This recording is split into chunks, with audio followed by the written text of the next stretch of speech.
मला जे सांगण्यात आलं होतं की पर केवी 30,000 ची सबसिडी आहे.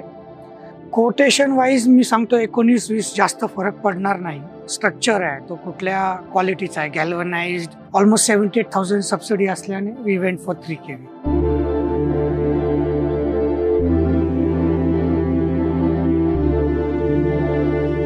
माझं नाव विनोद भट्टड आहे आणि मी इथं बिबेवाडीला राहायला 15 वर्षा बॅक आलो होतो आणि आमच्या या सोसायटीमध्ये मोस्टली सगळे बंगलो प्लॉट्स आहेत, त्यामुळे इंडिव्हिज्युअल प्लॉट्स आहेत सगळ्यांचे. आणि जेव्हा मला कळालं की सोलार पॅनलवर सबसिडी एवढी वाढली आहे आणि एवढा एफिशियंट आहे, तर मी नेक्स्ट जेन सोलारला अप्रोच केलं होतं. त्यांनी मला खूप व्यवस्थित गाईड केलं.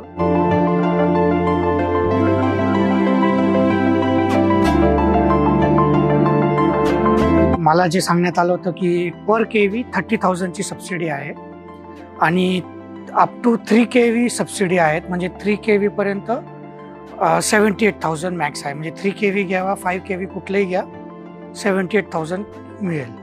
आणि असं होतं की तुमचं कन्झम्पशन 200 युनिट पर्यंत असेल तर 2 केवी सफिशियंट इनफ. तर त्या हिशोबाने माझ्या बिलच्या बेसिसवरती मी आणि फ्युचरला जे बिल जनरेट होईल त्या बेसिसवरती आय वेंट फॉर 3 केवी, जिथे एक्सपेक्टेड आहे की 350 युनिट ॲव्हरेज मंथली जनरेट होईल. PM सूर्यघर योजना जी आहे त्याच्या अंडर आता ऑलमोस्ट 40% सबसिडी मिळणार आहे. सो अकॉर्डिंग टू दॅट मॅडमनी आम्हाला काही सजेशन्स दिल्या होत्या, त्याच्या बेसिसवर आम्ही फायनल केलं.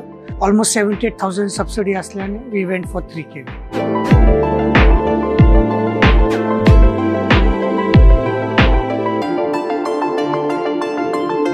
नेक्स्ट जेननी जेव्हा आम्हाला अप्रोच केला तर त्यांच्या कोटेशनमध्ये त्यांनी end to end complete include केलं होतं.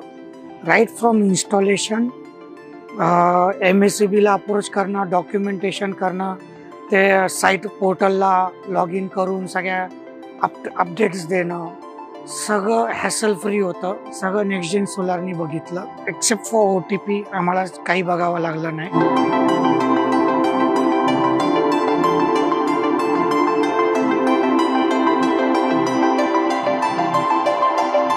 इनफॅक्ट त्यांनी आम्हाला वॉकवे चांगला बनवून दिलेला आहे, शिडीही दिलेली आहे आणि प्रॉपर प्रोसेस एक्सप्लेन केलेली आहे की कसं मेंटेन केलं पाहिजे. तर त्यांचं way of explanation and clarity जी त्यांनी ठेवली आहे त्यामुळे मी त्यांना फायनल केलं compare to other vendors. Quotation wise मी सांगतो 19-20 जास्त फरक पडणार नाही. बट आफ्टर सेल सर्व्हिस आणि जो सपोर्ट आहे आणि ज्या प्रकारे जे सेटअप इन्स्टॉलेशन झालं, जे फॉलो थ्रू झालं, ते एकदम व्यवस्थित आणि प्रॉपर झालेलं आहे.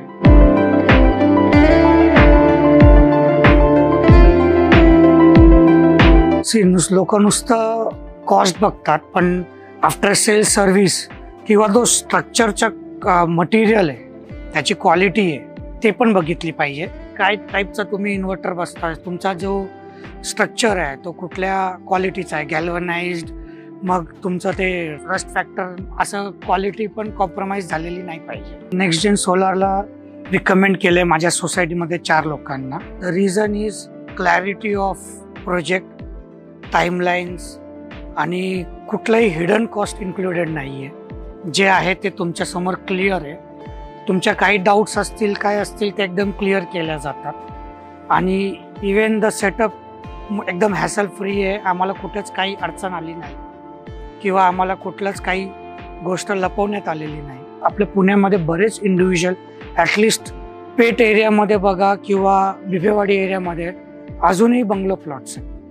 सो आय विल रिकमेंड की people should go for solar, कारण त्याने जे आपलं लोड आपण MSEBवर टाकतो आणि अल्टिमेटली MSEB हे जनरेट करण्यासाठी एन्व्हायरमेंटवर डिपेंडेंट आहे.